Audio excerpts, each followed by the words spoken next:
Yesus membangkitkan orang mati, mencelikkan mata orang buta, dia membuat orang lumpuh berjalan. Tenang dulu. Pekerjaan-pekerjaan yang dilakukan Yesus di muka umum, yang disaksikan oleh banyak orang, itulah yang membuktikan bahwa yang diucapkannya itu bukan halusinasi. Sementara Muhammad, ketika dia berbicara mengenai setan makan pakai tangan kiri, minum pakai tangan kiri, setan tidur di lubang hidung. Coba, apa tanda bahwa perkataan-perkataan Muhammad itu bisa dipercaya selain daripada halusinasi semua? Adakah perbuatan ajaib yang dilakukan Muhammad? Ada nggak Muhammad melakukan mujizat? Belum pernah kau dengan cerita Nabi Muhammad membelah bulan? Membelah bulan. Di mana Muhammad membelah bulan? Di mana? Google kau tuh dulu. Kalau aku ceritakan nanti kau tak masuk akal karena akal kau tak ada. Di dalam Quran Muhammad itu orang yang menunggu-nunggu mujizat. Nih, saya tunjukkan kepada kamu ayatnya. Mengapa tidak diturunkan kepadanya mujizat dari Tuhannya? Sesungguhnya mujizat itu adalah haknya Allah. Ini jawaban Muhammad. Saya tunjukkan ayatnya. Nih, urut dadamu dulu. Urut dadamu dulu. Kau udah lama makan goreng nih. Lama makan goreng pisang kau nih. Terus ini lu. Nih, urut dadamu dulu. Kau urut dadamu dulu. Biar tenang kau. Oh, lama makan goreng pisang nih. Tunjukkan ya ayatnya sama kamu ya. Bagaimana ternyata Muhammad itu dia menunggu-nunggu mujizat. Kau bilang dia belah bulan. Kalau dia belah bulan, nggak mungkin ada ayat ini. Perhatikan, saya balikkan kamera saya lagi. Aduh, nekat yang nyata. Perhatikan. Nih. Surat Al-Ankabut ayat 50. Dan orang-orang kafir Mekah berkata, biar aku bacakan dulu. Dan orang-orang kafir Mekah berkata, mengapa tidak diturunkan kepadanya mujizat-mujizat dari Tuhannya? Ini tanda Muhammad nggak diturunkan mujizat. Katakanlah, sesungguhnya mujizat-mujizat itu terserah kepada Allah. Dan sesungguhnya aku hanyalah seorang pemberi peringatan yang nyata.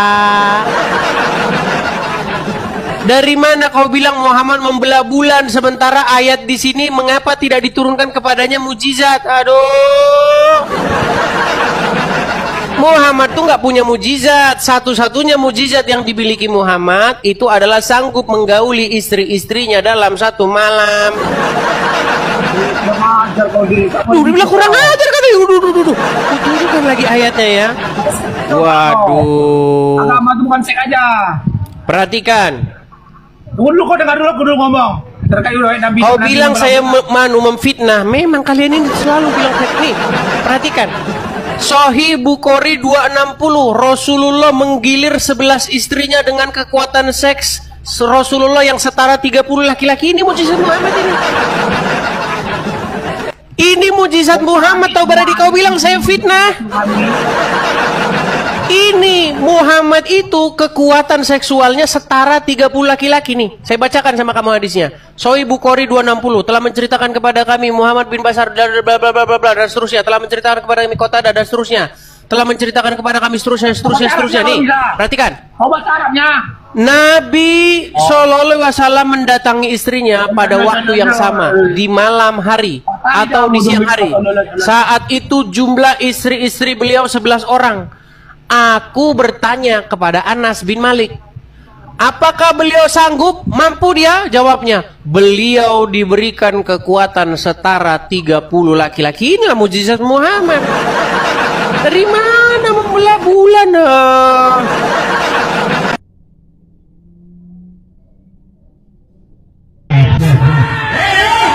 Tahan itu ibunya di studio alam harap dicabut. Kabut.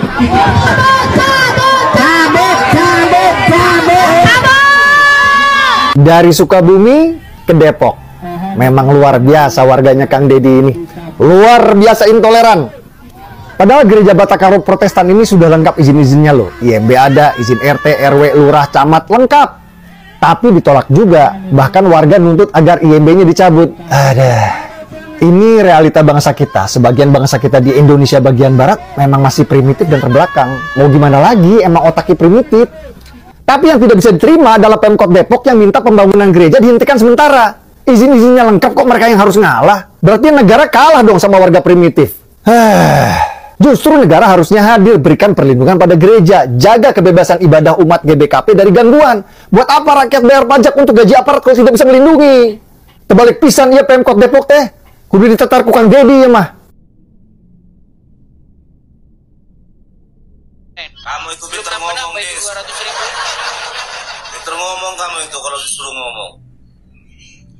Ya gimana Hanafi? Kenapa orang Islam itu harus bohong? Kau kalau ada di sini saya seret kau itu hidungnya kau. Gimana? Kalau ada di sini kamu saya iniin bibirnya itu biar gak pinter-pinter ngomong kamu. Diapain? Potong biar gak pinter ngomong kau. Kalau saya di situ diapain? Saya potong bibirnya biar gak pinter ngomong kamu. Dipotong bibir Kamu saya. kalau disuruh jelek-jelekin agama orang kamu. Kenapa kamu mau memotong bibir saya? Memangnya saya Apa katakan pinter salah? ngomong kamu botol kau. Emangnya yang saya katakan itu salah? Salah. Semua Mana salah salahnya? kau ngomong. Salahnya di Salah mana? kepinteran ngomong kau. Kan? Sudah saya bilang teman-teman, orang Islam ketika ketika kita ajak diskusi membahas agamanya, satu, ngancam. Bukan ngancam kau. Bukan ngancam. Tiga, kau itu pinter ngomong, mulutnya itu kau itu pinter ngomong. kejang, setruk, berbusa-busa. Inilah kerjaan orang Islam, saudara-saudara. Coba sebutkan satu fitnah yang saya katakan atau saya ucapkan kepada orang Islam. Silakan. Pinter ngomong kau kalau disuruh ngomong. Kalau disuruh bolak-balik ngomongan kau. Dah disuruh menjelaskan siapa fitnahnya. Coba tunjukkan satu fitnahnya apa? Pinter ngomong kamu. Kalau ada Kalau di sini pintar mulut ngomong kamu itu namanya bukan fitnah. Fitnahnya di mana? Kamu. Pakai gerinda Pak, bilang Pak. Pakai gerinda. Udah gerinda itu mulutnya biar gak pinter-pinter ngomong kau. Sudah saya bilang teman-teman ya, kalau orang Islam diajak bahas agamanya, yang keluar itu kata-kata ancaman. Pinter ngomong Karena kau. apa? Karena kalau dituruti Kamu itu bukan agamanya, mati ngebahas. bubarlah agama itu. Kamu itu bukan ngebahas, Des. Ya sudah, tunjukkan satu fitnah yang saya lakukan apa? Kamu itu bukan ngebahas, kamu jelek-jelekin agama orang. Di mana jelek-jelekinnya? Coba sebutkan saya menjelek-jelekan agama Islam. Kau Di mana? pinter ngomong, kamu itu cuma bisa baca-baca doang, nggak tahu artinya. Artinya kayak gimana nggak tahu kau artinya. Jadi kamu bisa baca, kamu tahu artinya? Bisa baca mulut kamu itu. Baik. Kalau kamu tahu artinya, tolong kamu artikan ini ya.